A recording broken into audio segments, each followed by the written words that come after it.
Risk etdim. Heç tanımadığım, randevu belə almadığım salona saç kəsdirməyə gəlmişəm. Dedim ürəyimdə ki, insan nə olsun ki, ustaya gedir, saçı pis olmaz ki, evdə pırıl-pırıl yudum, saç baxımlarımı da elədim.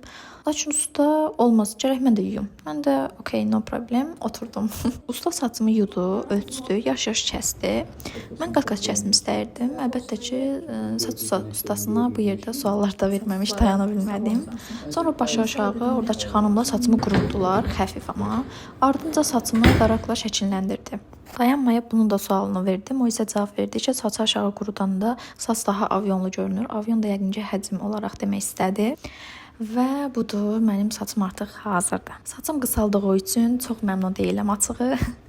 Usta isə yaxşı olacağını dedi, çünki mən ona saçımın uzunluğuna toxunmasını sadəcə kəsim eləsin dedim. İndi bu da necə olacaqsa. Mən bəyəndim, lakin gələn dəfə çolka da etdirəcəm. Bəs siz çolka çevirsiniz ya müasir çağa uyğun hesab etməyənlərdənsiniz çolkanı?